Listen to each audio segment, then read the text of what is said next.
Assalamualaikum warahmatullahi wabarakatuh. Video kali ini untuk menyelesaikan UAS Ekonomi Mikro dan Makro yang dimana menjelaskan materi-materi yang sudah dipelajari. Sebelumnya, izinkan saya memperkenalkan diri terlebih dahulu.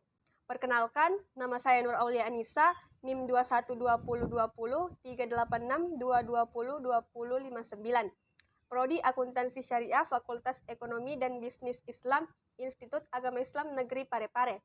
Nah, selanjutnya saya akan menjelaskan materi-materi yang sudah dipelajari. Tanpa perlu waktu berlama-lama, mari kita simak penjelasannya. Nah, adapun materi yang akan saya jelaskan yaitu yang pertama, pendapatan nasional, kedua, uang, ketiga, perekonomian tiga sektor, keempat, inflasi, dan kelima, pengangguran. Nah, sekarang kita masuk pada materi pertama, yaitu pendapatan nasional. Apa sih itu pendapatan nasional? Pendapatan nasional adalah keseluruhan jumlah pendapatan yang diperoleh masyarakat atau pelaku ekonomi yang tinggal di suatu negara dalam kurun waktu tertentu, atau biasanya 1 tahun. Nah, pendapatan nasional ini merupakan salah satu tolak ukur yang dapat digunakan untuk menilai kondisi perekonomian suatu negara, di mana kita bisa mengetahui apakah suatu negara itu mengalami kemakmuran atau tidak. Nah, tujuan dari perhitungan pendapatan nasional ini adalah untuk mendapatkan gambaran tentang tingkat ekonomi yang telah dicapai dan nilai output yang diproduksi, serta tingkat kemakmuran yang dicapai oleh suatu negara tersebut. Ada 3 pendekatan dalam menghitung pendapatan nasional. Yang pertama, pendekatan produksi, di mana rumusnya yaitu Y sama dengan P1 dikali Q1 ditambah P2 dikali Q2 ditambah PN kali Qn, di mana Y adalah pendapatan nasional, P adalah harga barang atau jasa, Q merupakan jumlah barang atau jasa.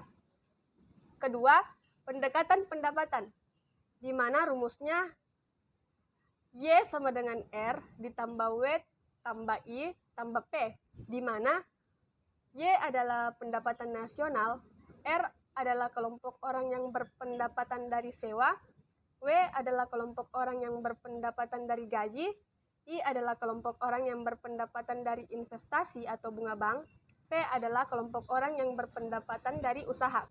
Nah, pendekatan yang ketiga yaitu pendekatan pengeluaran, di mana rumusnya yaitu Y sama dengan C tambah I tambah G tambah X kurang M, di mana C merupakan konsumsi masyarakat, I merupakan investasi, G adalah pengeluaran pemerintah, X adalah ekspor, dan I merupakan impor. Adapun fungsi menghitung pendapatan nasional adalah 1.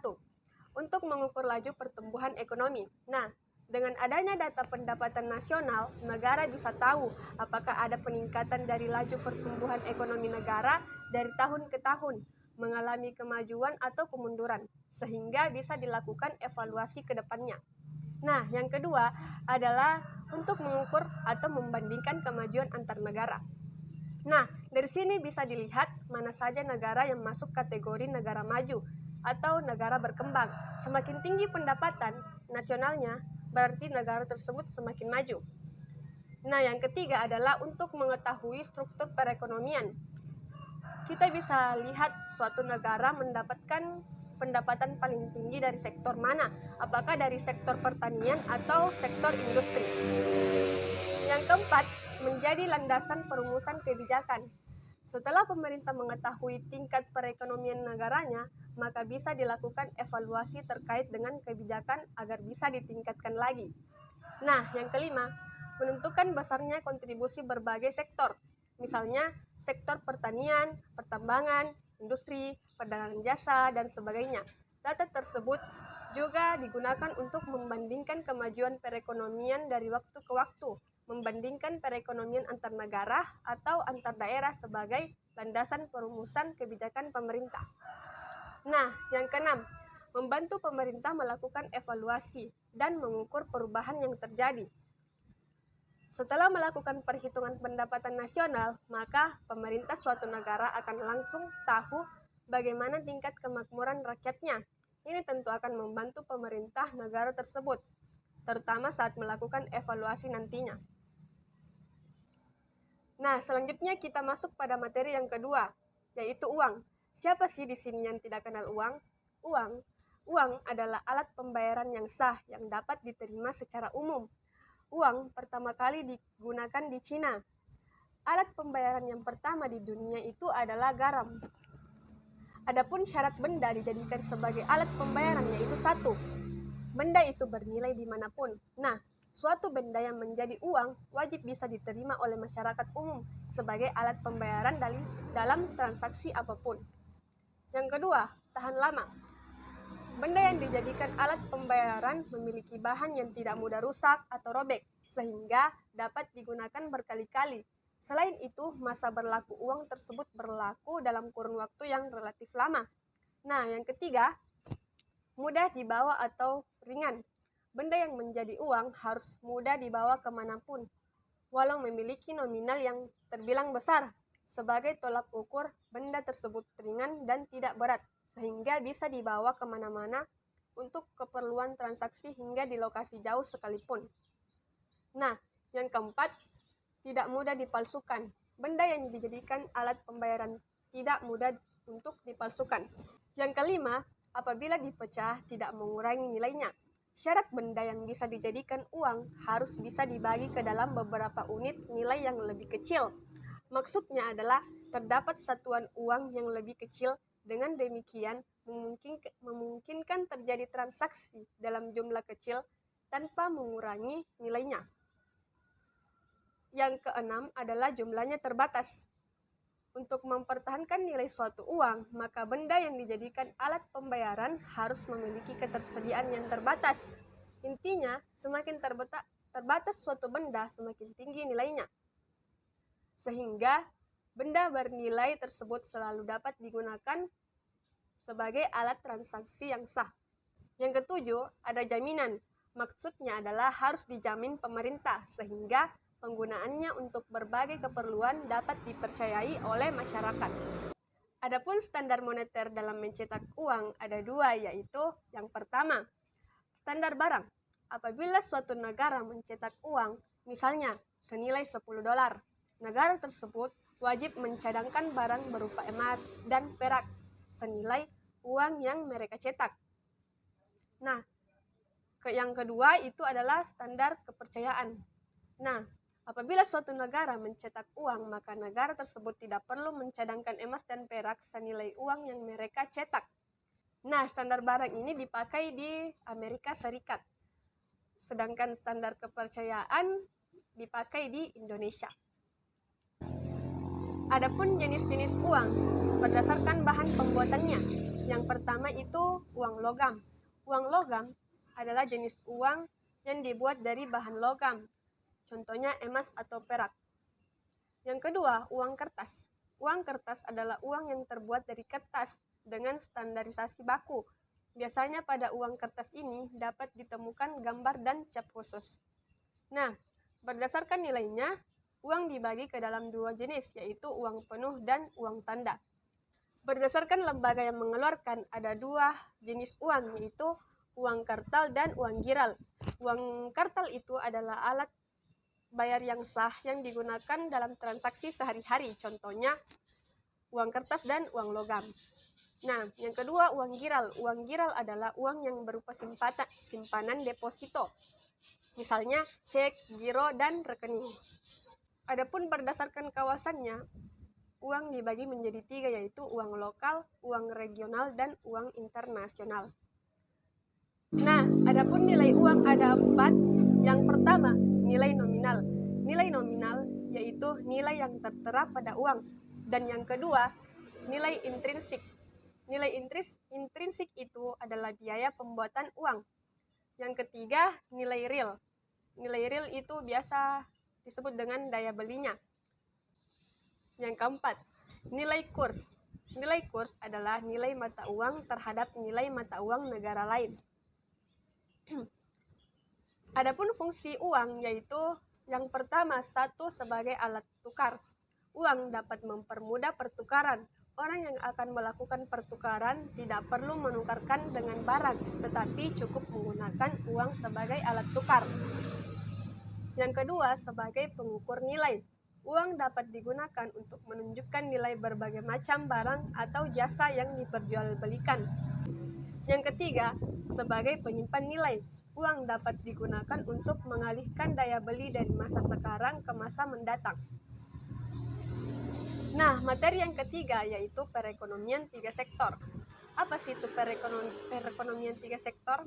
Perekonomian tiga sektor adalah perekonomian di mana pemerintah sudah campur tangan tetapi belum ada transaksi ekonomi luar negeri, sehingga pelaku ekonomi terdiri dari rumah tangga, perusahaan, dan pemerintah.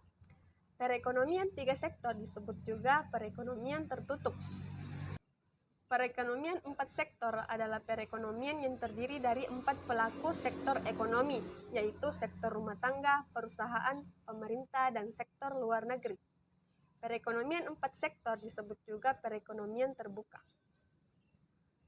Nah, adapun sumber-sumber jenis penerimaan negara yaitu 1. Pajak. Pajak adalah iuran wajib yang harus dibayar oleh setiap warga negara yang sudah memenuhi syarat untuk membayar dan disetor ke kas negara.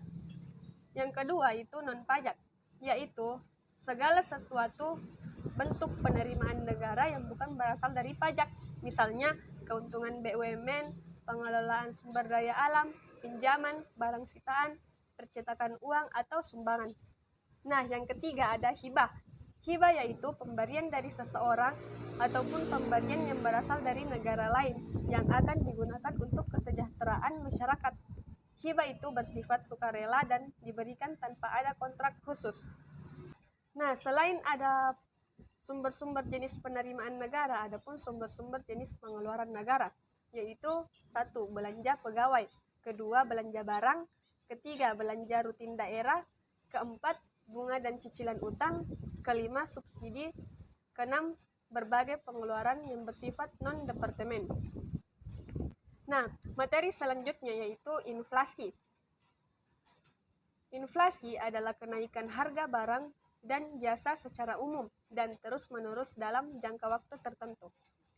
Adapun faktor penyebab inflasi yaitu 1. Tingginya permintaan barang dan jasa, kedua, meningkatnya biaya produksi, yang ketiga, jumlah uang yang beredar bertambah, yang keempat, akibat perilaku masyarakat, kelima, struktural ekonomi yang kaku, 6. Kekacauan ekonomi dan politik, 7. Keputusan perusahaan, kedelapan, utang nasional, dan yang terakhir faktor luar negeri. Nah, adapun jenis-jenis inflasi ada 4, yaitu yang pertama, inflasi ringan. Inflasi ringan itu tidak begitu mengganggu keadaan perekonomian karena harga-harganya hanya mengalami kenaikan secara umum. Kenaikan harga pada inflasi ringan yaitu 0-10% per tahun. Nah, yang kedua, ada inflasi sedang.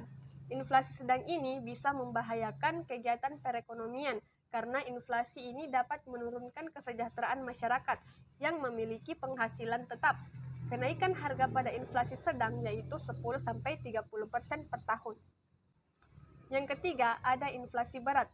Dapat mengacaukan kondisi perekonomian karena masyarakat tidak ingin lagi menabung di bank dikarenakan bunga bank lebih kecil daripada laju inflasi. Kenaikan harga pada inflasi berat yaitu 30-100 per tahun. Nah, yang keempat, ada inflasi sangat berat. Inflasi sangat berat yaitu inflasi yang sudah sangat sulit dikendalikan karena kenaikan harga pada inflasi ini di atas 100% per tahun. Adapun cara mengatasi inflasi yaitu 1. Kebijakan fiskal. Kebijakan fiskal ini sendiri berkaitan dengan penerimaan dan pengeluaran dari anggaran pemerintah. Kebijakan fiskal ini antara lain dengan meningkatkan tarif pajak, mengurangi pengeluaran dari pemerintah, dan melakukan pinjaman. Yang kedua, kebijakan moneter. Kebijakan moneter atau kebijakan keuangan bisa dilakukan dengan menambah ataupun mengurangi jumlah uang yang beredar. Yang ketiga, kebijakan non-fiskal dan non-moneter. Contohnya yaitu menambah hasil produksi, mempermudah masuknya barang impor. Yang ketiga, menstabilkan pendapatan masyarakat. Yang keempat, menetapkan harga maksimum. Nah, intinya yaitu cara menanggulangi inflasi adalah mencari tahu apa penyebab dari inflasi tersebut dan mencari solusinya. Nah, materi yang kelima yaitu pengangguran. Pengangguran adalah angkatan kerja yang tidak terserap lapangan kerja, di mana angkatan kerja yaitu adalah orang yang berumur 15-65 tahun, kecuali ibu rumah tangga. Ibu rumah tangga tidak diwajibkan untuk bekerja setelah menikah. Adapun jenis-jenis pengangguran yaitu 1. Pengangguran friksional. Pengangguran friksional adalah orang yang tidak sengaja menganggur karena alasan tertentu seperti tidak sesuai keilmuan, gaji tidak sesuai, dan lain-lain. Yang kedua, pengangguran siklikal adalah orang yang menganggur disebabkan oleh terjadinya kemunduran ekonomi, misalnya terjadi krisis ekonomi. Yang ketiga, pengangguran struktural adalah orang yang menganggur karena perubahan struktur ekonomi. Yang keempat, pengangguran teknologi. Pengangguran teknologi adalah orang yang menganggur karena perubahan teknologi baru. Yang kelima, setengah menganggur. Setengah menganggur adalah orang yang bekerja di bawah 7 jam per hari atau 35 jam per minggu. Nah, yang keenam, pengangguran terbuka. Pengangguran terbuka adalah orang yang benar-benar tidak mempunyai pekerjaan. Nah, yang ketujuh atau yang terakhir, pengangguran tidak kentara adalah orang yang kelihatannya bekerja tapi tidak punya penghasilan. Nah, adapun cara mengatasi pengangguran yaitu 1. Menyelenggarakan bursa pasar kerja. 2. Menggalakkan kegiatan ekonomi informal. 3. Meningkatkan keterampilan tenaga kerja. 4. Meningkatkan mutu pendidikan. 5. Mendirikan pusat-pusat latihan kerja. 6. Meningkatkan pertumbuhan ekonomi. 7. Mendorong investasi. 8. Meningkatkan transmigrasi. 9. Melakukan deregulasi dan debirokrasi. 10. Memperluas lapangan kerja. Nah, itulah tadi presentasi saya pada video kali ini untuk memenuhi UAS ekonomi mikro dan makro. Lebih dan kurangnya mohon dimaafkan. Wassalamualaikum warahmatullahi wabarakatuh.